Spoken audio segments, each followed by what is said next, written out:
Apreciados estudiantes, vamos a dar inicio a la sesión del día de hoy. Mi nombre es Rita Ábalos Roldán, soy mi profesora, y vamos a trabajar en el tema sobre amebas intestinales y ciliados, ¿correcto? Bueno, vamos entonces a dar inicio a esta presentación. Ustedes ya han venido estudiando algunos grupos de parásitos, endoparásitos, ¿no? Porque están dentro de cavidades, están de pronto invadiendo tejidos y todos ellos van a caracterizarse por tener, pues, primero que nada, un metabolismo, una morfología, una biología que ha dado lugar a que se desarrollen diferentes técnicas de identificación de los mismos para que pueda hacer todo un trabajo eficiente, ¿correcto? Entonces, vámonos nosotros a centrar en el estudio de amebas. Para ello, es importante reconocer que existe pues una variedad, ¿no? Y dentro de las que son de importancia médica, vamos a usar nuestro puntero, tenemos a Entamoeba histolytica encabezando esta lista, porque es la patógena que vamos a ver el día de hoy. Sin embargo, ella tiene pues una característica, ¿no? Que se parece mucho a la Entamoeba dispar. Por eso aquí estamos poniendo juntitas. Entonces, en esta primera línea, nosotros vamos a ver que todos estos tres, tanto histolítica dispar, Entamoeba coli y la Endolimax nana, pues tienen esta morfología irregular que corresponde a un trofozoito, en condiciones favorables dentro de su hospedero.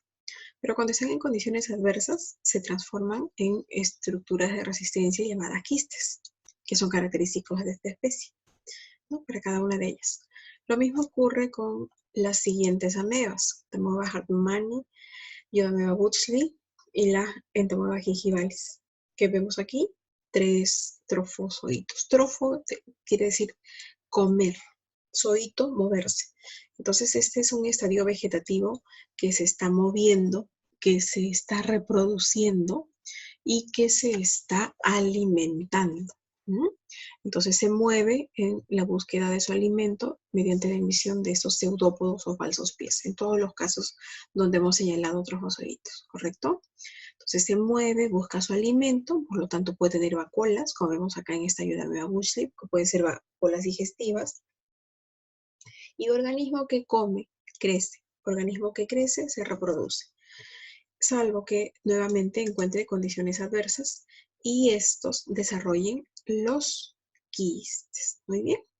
Entonces, solo para recalcar que estas dos especies son genéticamente distintas. Por eso se pueden diferenciar por pruebas moleculares. Pero sin embargo, a la microscopía, al examen directo, son morfológicamente iguales. En cuanto a la patogenicidad, Entamoeba histolytica es la única patógena e invasiva. Recuerden mucho esos términos, por favor. En cambio, Entamoeba dispar no es patógena y tampoco es invasiva. Entonces, dicho ello, estamos reconociendo que vamos a hablar, pues, desde un principio de diferentes géneros. Entamoeba, Endolimax y Iodomeba. El género Entamoeba tiene la mayor cantidad de especies. El día de hoy vamos a ver coli histolytica, mencionaremos algo de dispar.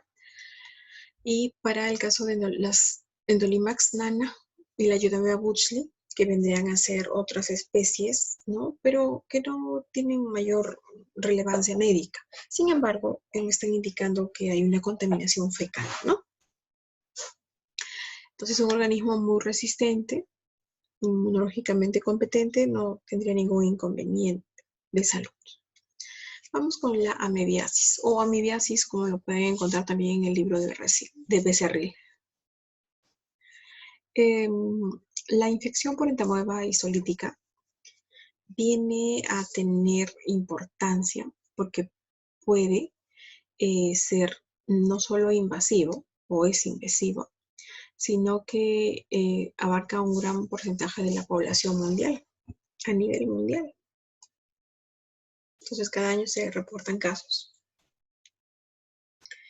Para su transmisión, los quistes que vimos que eran estructuras de resistencia, ¿no?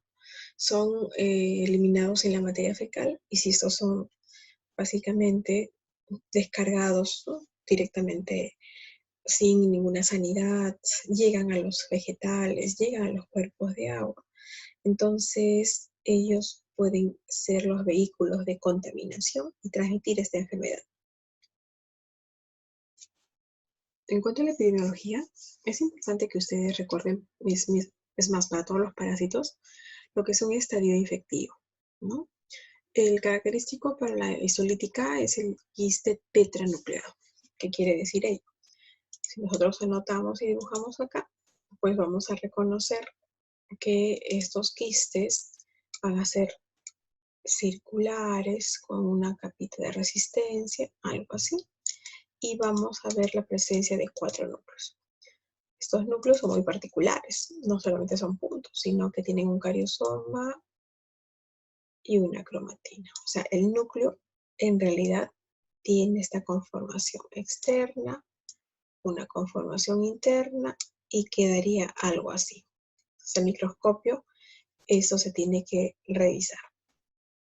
Ingresarían vía oral, ¿cierto? ¿Qué más? El mecanismo, por lo tanto, es ano, suelo, mano, boca. Una mala disposición, fecalismo. Ano, mano, alimento, boca, si es que llega a través del alimento. Ano, suelo, vector mecánico, como cucarachas o moscas, que se posa sobre el alimento y llega a la boca. Periodo de incubación de 7 a 10 días, ¿no? Se sabe también que hay reservorios como monos, perros y cerdos. Y miren qué porcentaje de la población mundial, un 12% afectada con esta parasitosis. Vamos a borrar nuestro quiste infectivo y nos vamos a la siguiente diapositiva. Acá lo que tenemos que visualizar es que esta forma, que decíamos trofo, que come, es la forma vegetativa, que se mueve, que se reproduce, va a tener pues dimensiones microscópicas y básicamente se pueden distinguir los componentes citoplasmáticos como el ectoplasma, que viene a ser una zona muy clarita. Luego vendría a ser el endoplasma, esta zona de acá, un tanto densa. Y aquí en este endoplasma es que se encuentra el núcleo. Y este núcleo, recuerden que habíamos dibujado unos puntos centrales. Este núcleo tiene un cariosoma central. En alguna bibliografía, también en Becerril, lo encuentran como endosoma central, pero es puntiforme, finito, como la rueda, ¿no?, de una carreta. Y alrededor de este núcleo viene a ser el que corresponde a la cromatina distribuida de manera periférica y que es de forma regular, es decir, continua, ¿no? Eso es lo característico. Lo podemos visualizar aquí también. Vamos de izquierda a derecha. Cariosoma central puntiforme, cromatina regular. Cariosoma central, cromatina regular. Mire, este puntito es el núcleo. ¿Y qué serán las otras estructuras? ¿Qué pasa? Bueno, podemos encontrar vacuolas alimenticias. Decíamos que esta es el estadio que se alimenta, ¿cierto? ¿Y qué puede contener? Eritrocitos. Entonces ya me está diciendo que hay lesiones del tejido. Por eso es histolítica, una ruptura de tejido. Leucocitos también puede haber, o bacterias. ¿Por qué? Porque si estamos hablando de que se localiza pues, en el intestino grueso, tenemos una carga, una biota, una microbiota, ¿no?, característica, y podría ser su alimento en el momento que está creciendo. ¿Claro? Entonces, si hay un trofozoito, hay un quiste. Pero en el caso de los quistes podemos distinguir lo que es un prequiste de lo que es un quiste. El prequiste siempre va a tener un solo núcleo, ¿ya? Y una ausencia de una pared quística definida. Esto es lo que podríamos ver en una coloración, ¿no? Entonces, ¿de dónde viene esta imagen que vemos acá? Pues de una pequeña muestra de materia fecal, desecho un frotis y una coloración. En cambio, en el quiste podemos encontrar hasta 4 núcleos presentes y este sería el quiste maduro, el infectivo, con algunos cuerpos cromatoidales, pero una clarísima pared quística. Entonces miren acá, ya podríamos observar al microscopio, ¿no? Estaríamos viendo aquí unos 1000 aumentos, ¿ya?, en estas dos imágenes para poder tener una certeza de que estamos frente a antinueva histolítica. Ahora, Recordemos que esta morfología es similar a la dispar. Sin embargo, esta es invasiva. Entonces, si tenemos todo un cuadro clínico, ustedes han hecho su ficha anamnésica, podrían sospechar de entamoeba histolítica. En esta imagen vemos la transformación de trofozoito hasta quiste maduro. Quiere decir que el trofozoito va a estar en condiciones favorables. En el cuerpo va a estar a 37 grados centígrados, a un pH 7, y cuando ya las condiciones tornan adversas, es decir, cuando se va viendo la última porción de formación de heces dentro del organismo, es que nosotros vamos a encontrar ya la formación sucesiva desde el prequiste hasta el quiste. Y así pueden permanecer en el ambiente por fecalismo, personas que defecan en el ambiente, entonces se encuentran en un ambiente adverso y permanece por mucho tiempo. Esta imagen del ciclo de vida es bien interesante porque aquí nosotros vemos la luz intestinal, ¿no? Tenemos aquí lo que vendría a ser la mucosa del intestino grueso. Entonces este prequiste con su único núcleo, ¿no? Se va desarrollando hasta hacerse binucleado, y cuando ya sale con las heces podemos tener a los cuatro núcleos, ¿correcto? Este es el sistema efectivo. En la adherencia podemos ver diferentes factores que van a predisponer a ello, ¿no? Por ejemplo, amegoporos o proteasas también, cosa que no tiene o tiene en pocas cantidades la dispar. Esa es otra de las características, ¿no? Entonces, este ciclo biológico se caracteriza, ¿por qué? Porque no solamente se va a quedar en la parte A, que vendría a ser la zona intestinal, una colonización no invasiva, ¿no? Del intestino grueso, a las porciones del ciego, sigmoides y recto, sino que también podríamos tener el caso de una extraintestinal en C, llevándonos ¿a dónde? Al hígado, al pulmón, al cerebro, en ocasiones en la piel. Y en B estaría pues ocasionando la enfermedad intestinal y generaría pues una disentería a mediana. Las lesiones típicas que se presentan en la submucosa son estas de acá, que se conocen como el botón de camisa y el cuello de botella. ¿Por qué? Porque se va metiendo. Entonces uno puede ver una lesión superficial, pero por dentro todos los factores de virulencia comienzan a hacer un daño. Y esto generaría pues la presencia de los trofosoditos con eritrocitos. Entonces, haciendo un resumen, a nivel del intestinal puede invadir, ¿no? Ya se hace extraintestinal, si hay un absceso cerebral, un absceso pulmonar en la piel y el hepático, que es el más común, ¿no? Entonces ya me está diciendo que esto lo podemos detectar por imágenes. Y miren cómo está, mientras tanto, el intestino grueso, ¿no? Se pueden generar ulceraciones muy extensas. Y obviamente que si ha hecho un cuadro extraintestinal es porque ha llegado al sistema porta. Dentro de la clínica, la mediasis intestinal tiene una complicación que viene a ser el ameboma. Un ameboma es una formación granulomatosa, ¿no? Que que induce una respuesta inflamatoria muy proliferativa. Y una complicación adicional, pues sería la ruptura, ¿no? de la mucosa. Entonces, la diarrea mucosa y sanguinolenta intermitente es la disentería. Le pondremos una D, diarrea, por favor, una diarrea mucosa y sanguinolenta por todas las lesiones que ha ocasionado.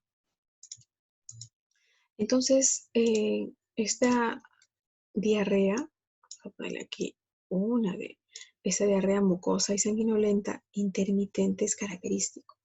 Pero ¿qué pasa cuando ya se hace extraintestinal? Bueno, cuando es extraintestinal, los abscesos son muy determinantes y pueden generarse cuadros muy persistentes. Entonces estamos yendo desde un cuadro agudo a un cuadro crónico, y el paciente pues necesita un diagnóstico muy claro en estos casos.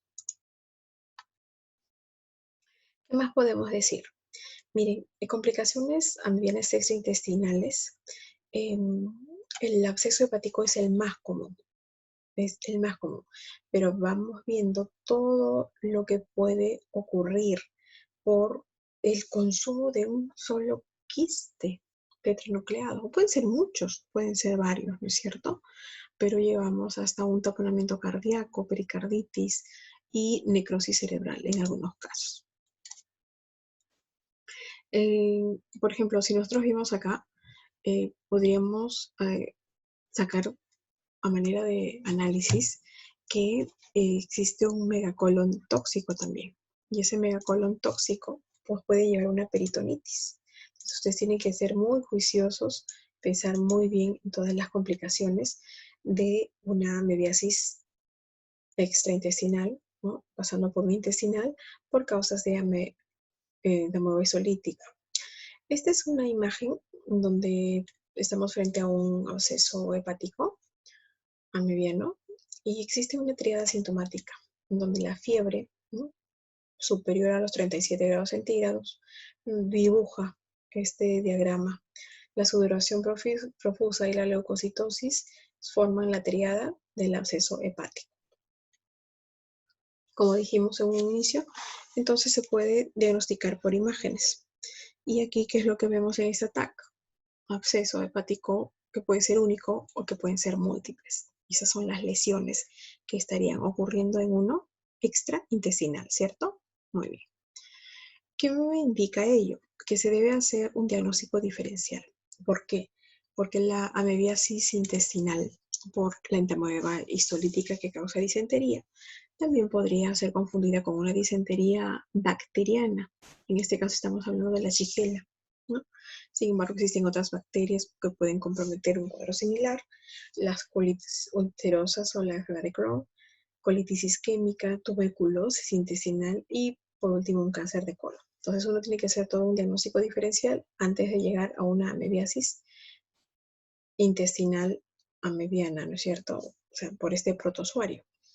Entonces, si estamos pensando en un diagnóstico de amebiasis intestinal, las muestras de materia fecal, una colonoscopía y una rectosigmoidoscopía serían los más indicados.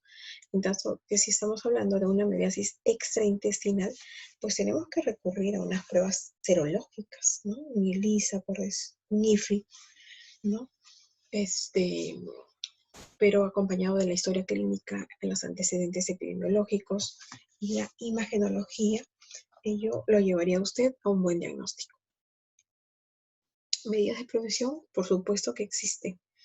Es muy común ahora que todas las familias a nivel mundial hayan puesto más énfasis en la desinfección de los alimentos, servir el agua, entonces lavar utensilios para comer, por lo que vendría a ser la limpieza por el SARS-CoV-2.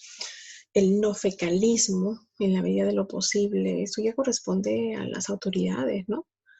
Recuerdo hace un tiempo un presidente cuyo lema era agua para todos y no se cumplió. Entonces pasamos de un presidente a otro y la situación social hace que la Organización Mundial de la Salud las catalogue como enfermedades desatendidas, ¿no? Tenemos también evitar prácticas sexuales tipo bucal anal.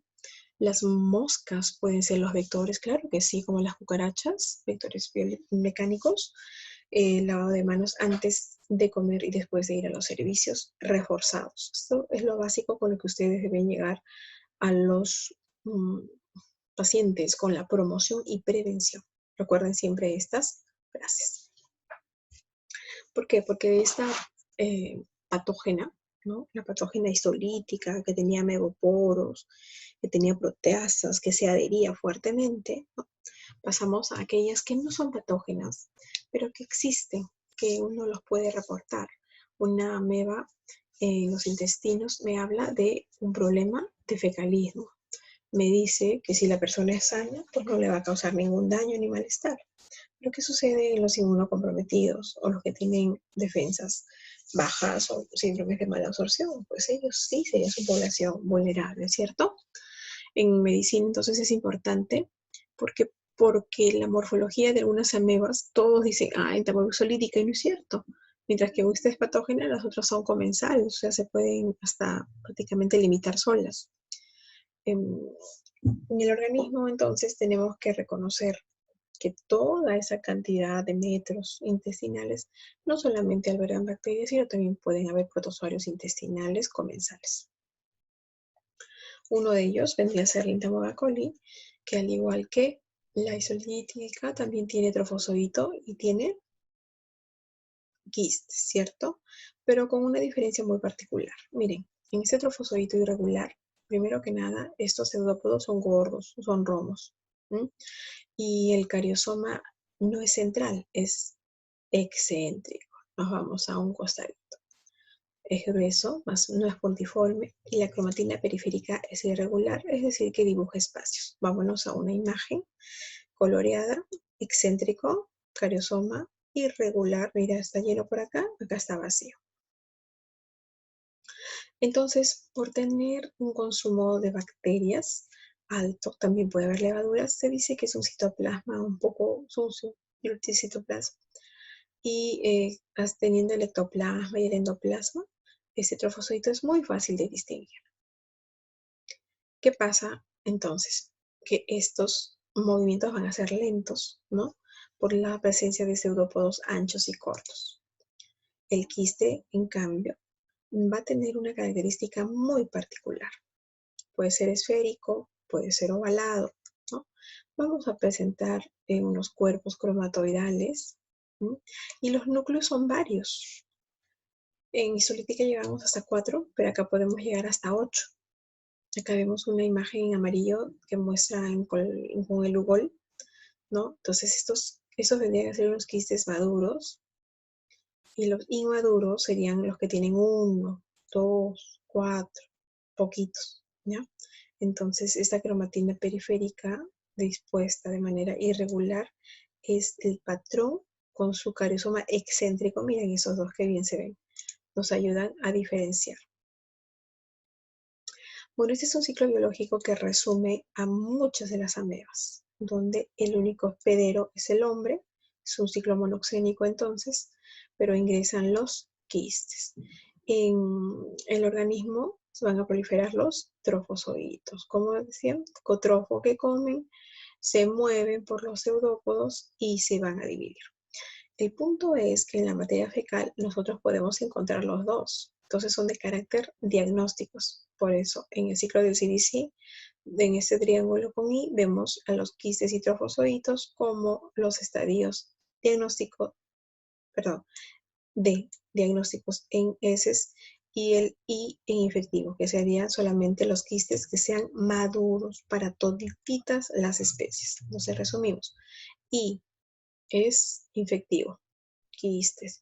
D, diagnóstico, es quiste y trofozoito. O sea, me dice que un trofozoito no está acá, no es infectivo, ¿ya? Esta es la lectura que tenemos que hacer. Y el órgano afectado, pues, es el intestino grueso, grueso. Pero para llegar al intestino grueso tiene que haber pasado por el intestino delgado. Entonces es allí donde el quiste pierde esa cubierta protectora, toda esa, y se transforma en el trofozoito, ¿no? Acá solamente para que ustedes vean las diferencias de los quistes y trofozoitos, de las más comunes en encontrar en Entamoeba coli histolítica, para que en la parte de práctica de laboratorio lo puedan aplicar. Nos interesa ver la patogenia y sintomatología, ¿no? En el caso de la E. coli no es patógeno, no produce muchos síntomas. Podría, sí, producir cuadros diarreicos en pacientes inmunocomprometidos, que es lo común, ¿no? Hay criptosporidium, cuadros adelmintos, que para estos pacientes es muy fulminante en algunos casos, cuando es masivo. O puede ser una parasitosis mixta, ¿no? No quiere decir que un parásito está en un paciente, ¿no? Un paciente puede tener una vario, un multiparasitismo.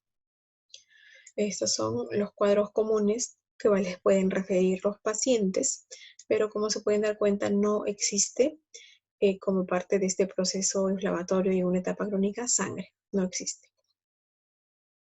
¿Ustedes qué tienen que hacer entonces? Solicitar el análisis directo de las heces, un análisis seriado de varios días, y en el laboratorio se encargan de aplicar cualquiera de los métodos que han aprendido, ¿no? De concentración, flotación, coloración, de los extendidos de materia fecal para que se pueda llegar a un diagnóstico. El tratamiento se puede administrar metronidazol y tinidazol, pero normalmente no requeriría ningún tratamiento. El otro parásito es Endolimax nana, que es muy chiquita. Esta es una comensal, vive a expensas del hombre. Normalmente no estaría causando daño. Y lo que nos llama mucho la atención es que los trofozoitos tienen un núcleo grande, irregular, parecido a una mancha. Y estos que vemos acá son quistes que tienen 1, 2, 3, 4 núcleos. ¿Ya? Eso es en Lugol y eso es en coloración. Aquí está la imagen del trofozoito, que esto parece una mancha, ¿no? Parecería, uno dice, uy, un eritrocito, un glóbulo rojo, pero te das cuenta que tiene alrededor un halo, es como un ojo redondito. Este se le llama núcleo grande, con su cariosoma grandecito, ¿no? En cambio, estos quistes que habíamos mencionado acá son 4 núcleos, también con su cariosoma grande. Cariosomas son esas manchas que aparecen acá, y con la ausencia de barras cromatidales. Es muy sencillo entonces trabajar con láminas, observarlas al microscopio, hasta 40x si tu muestra es en fresco, pero si tu muestra es coloreada como estas que vemos en el lado derecho y en el lado izquierdo, tendríamos que llegar al lente de 100x con el objetivo de inmersión para que se pueda hacer toda una identificación adecuada. Entonces, cuando yo utilizo esos colorantes como hematoxilina férrica, es que yo voy a usar el microscopio con su mayor aumento. Caso similar es el de la Yodamoa Butchley. Mire, es un quiste que nunca se va a olvidar. ¿Por qué? Porque tiene una gran vacuola de glucógeno prominente, tiene un solo núcleo, ¿no? Hemos puesto acá grande, solamente un núcleo, y con un cariosoma excéntrico ligeramente, ¿no? Alrededor hay un halo. Entonces es muy fácil encontrarlos, muy pequeñitos también. Para ver estas coloraciones tendríamos que ver con el lente de mayor aumento, 1000x, como les van a explicar en el laboratorio.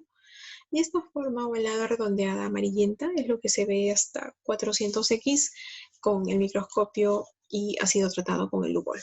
Entonces, se resume esta tablita. Lo que hemos visto que la histolítica es muy finita, la coliera roma, ¿no?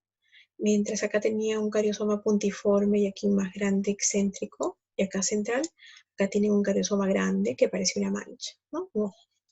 Mientras que el quiste, el infectivo es el tetranucleado, y este tiene 8 núcleos, acá tiene 4 núcleos y aquí tiene uno solo. Parece una cara con un ojo. Entonces todo ello se puede ver al microscopio y es de carácter diagnóstico. ¿Y quién es la patógena, dijimos? La histolítica, su mismo nombre los está diciendo. Luego pasamos a la blastocistitis hominis, que por mucho tiempo fue estudiado por un médico peruano, el doctor Rito Serpa, y publicó trabajos porque miren todas las interrogantes que tenemos al respecto, ¿no? Desde que se comenzaron a estudiar, decían es un hongo, puede ser una levadura brillante, pero no tiene pseudópodos para que sea protozoario, o es un protozoario, pero no crece en medios para hongos, no se elimina por antifúngicos. Entonces había confusión. Uno decía que era hongo y lo confundía como un pseudópodo. Uno decía un protozoario y lo confundía con hongos. Pero sí llegamos a ver que algo común que era unicelular, anaerobio estricto, sensible a oxígeno y cambios de tonicidad. Vamos a conocerlo. Aquí está, ¿no? Parecería una levadura, parecería un honguito, es un protozoario, definitivamente ahora sí. Solamente que es muy dimórfico, o bueno, más que dimórfico, es de varias formas, vacular, granular, ameboide o quística, ¿no? Se confundían con los hongos dimórficos que tendrían algunas levaduras, pero el doctor Rito Serpa hizo muchos estudios, él ya no se encuentra con nosotros, pero un médico que trabajaba en el laboratorio de microbiología, ¿no? Del Hospital del Niño, y encontró que la forma más común era esta, la vacular, pero eran asintomáticos. Es decir, llegaba a muchas personas, incluso niños, ¿no? Asintomáticos de problemas diarreicos, pero al analizar las muestras fecales encontraban vacuolas enormes, pero con diferentes núcleos. Miren, los núcleos están aquí. Esto parece una célula adiposa, en donde en este caso esta vacuola crece y lo que está haciendo es llevarlo a los núcleos a la zona excéntrica.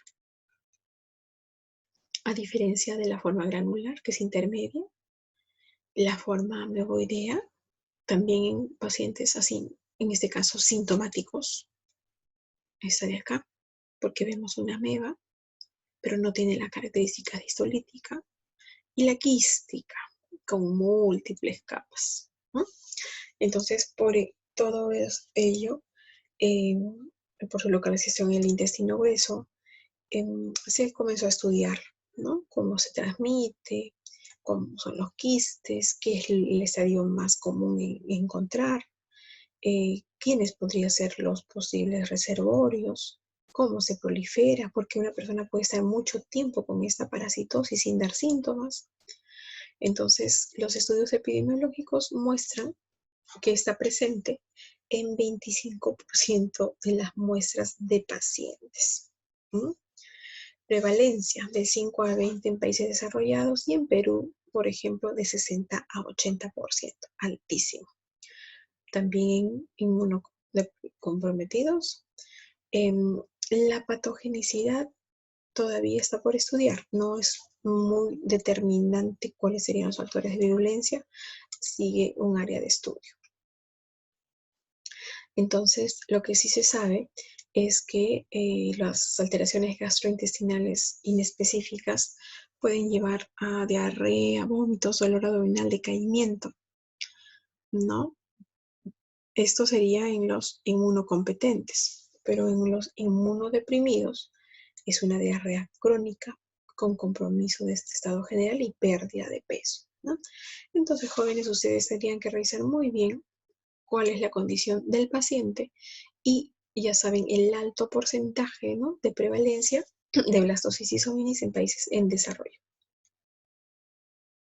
Aquí vamos a conocerlo en un frotis, ¿no?, en deposiciones. Este es el que nos interesa. Vamos a ponerle acá una flecha. Este de acá. Este sería blastocisis hominis. Vamos a ver aquí. Parece que tenemos otro acá arriba, ¿no? Y todas estas cosas chiquitas pueden ser bacterias. Mira, un bacilo, un coquito, puede haber levaduras. Todo eso puede existir. Normalmente, pues, un paciente asintomático no requeriría tratamiento, pero quienes sí, se recomendaría el metronidazol y la nitazoxanida. Acá a la vista estamos viendo también la forma vacuolar, pero con lubol, un contraste. Aquí, mira, pueden visualizar los núcleos, 1, 2, 3, 4, hasta 5 núcleos. Y aquí su vacuola. Muy bien.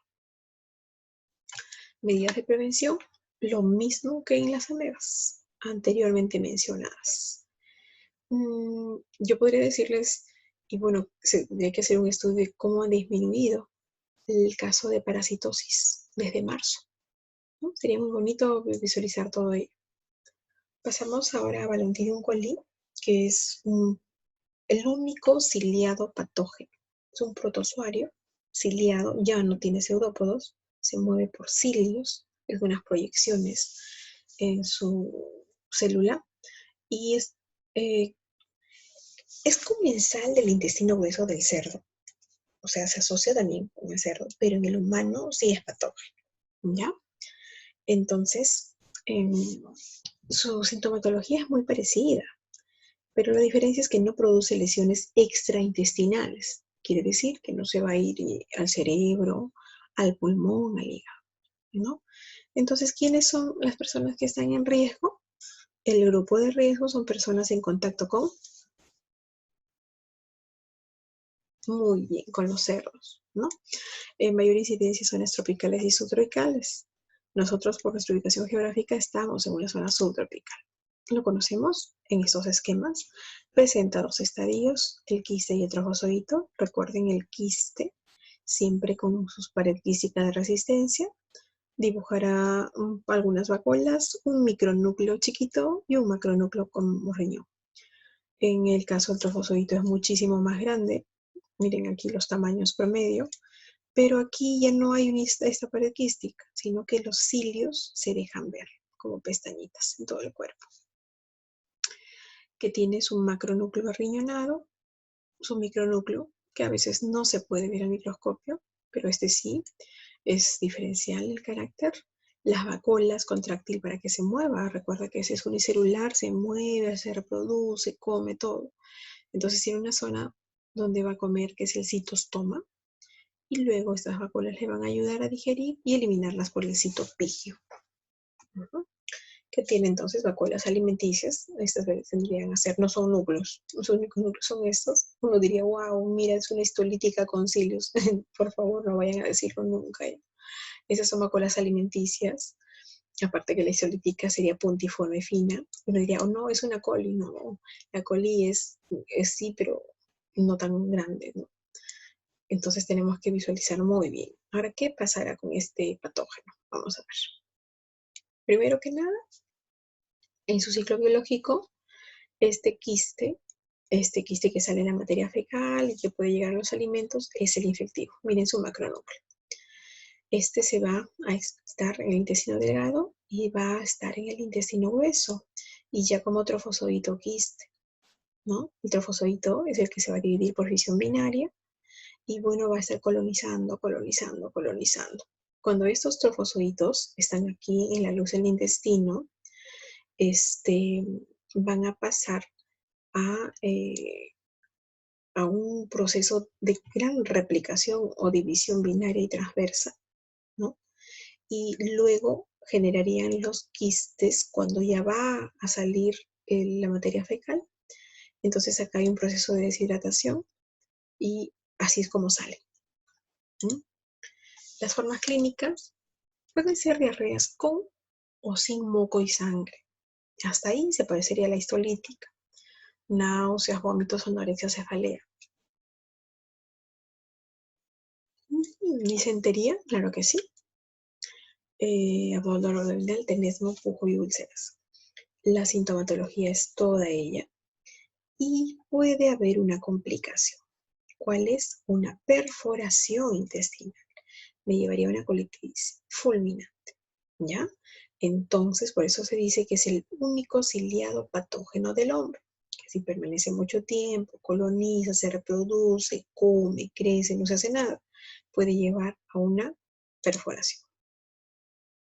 Por lo que la patología es, una vez que se ha pasado el quiste y se forman los trofozoitos, estos se van a mover, van a comer, ¿no es cierto? Y estos van a llegar al colon y en contacto con la mucosa se agrupan en colonias, formación de colonias. Entonces, estas colonias que ya se ven aquí formadas, ¿no? Van a tener una acción lítica, tienen exoenzimas, y eso generaría una ulceración. Entonces, en esta ulceración, el infiltrado celular de esta zona periférica va a favorecerse por el movimiento mecánico de los trofozoitos que están en movimiento constante, ¿no?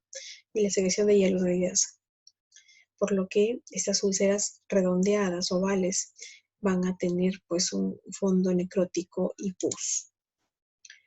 ¿Qué tenemos que hacer? El diagnóstico, ¿no? Entonces, para el diagnóstico vamos a recordar que tanto quiste y trofozoitos son los estadios de diagnóstico. Circulares, los quistes, y ciliados los trofozoitos, ¿ya? Arriba con Lugol, abajo con la hematoxilina y eosina. Ustedes tienen que hacer una ficha, ¿no? Tienen que pedir la muestra y luego leer los resultados.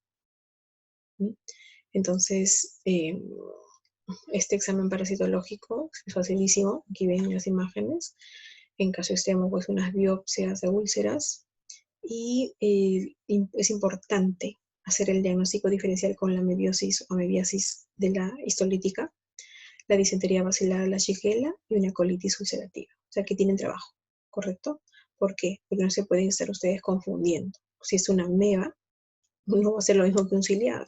Si una bacteria, no va a ser lo mismo que un protozoario ciliado, ¿correcto? Lo mismo que la colitis ulcerativa no va a ser similar a todo ello.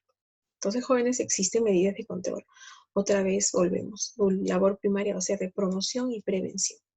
En este caso tendríamos que hablar a nivel comunitario y nivel individual. Imagínate todas las fuentes de agua, abastecimientos o una mala disposición de excretas, un foco infeccioso alto, por lo que se tiene que garantizar la educación sanitaria. Ustedes prepararán sus paneles, sus rotafolios, irán a colegios, irán a diferentes zonas mientras están en la sala de espera. Los pacientes, ustedes van a ir educándolos en educación sanitaria, ¿ya? En áreas de alto riesgo, zonas pobres, colegios, postas. Porque no en los centros de trabajo? Yo pienso que la gente piensa que va al centro de trabajo, pero también tiene momentos de descanso y hasta el momento nadie ha hecho campañas en centros laborales. Cuando se abra todo, capaz ustedes sean los primeros en hacerlo y reforzar, porque ahorita se va a dar mucho financiamiento a lo que es salud. Y de manera individual les corresponde a ustedes en casa, impedir el contacto con las heces a como del lugar, mejorar, así ya se ahorra, tienen que las personas pues invertir, ¿no?, en su salud, en buenos sanitarios, el virus filtrar el agua, los niños no pueden estar así, simple y llanamente tienen que estar educados desde pequeños. La higiene personal es fundamental, lo mismo que cocer bien los alimentos. Bueno, jóvenes, en esta revisión de los capítulos 4, 6 y 11 del libro de Becerril, la cuarta edición, se ha tenido por bien ilustrar en el estudio de estas parasitosis básicas que ustedes van a complementar con la parte de laboratorio. Es entonces cuanto les presentamos y dejamos consideración con las lecturas que también puedan desarrollar. Muchas gracias por su participación.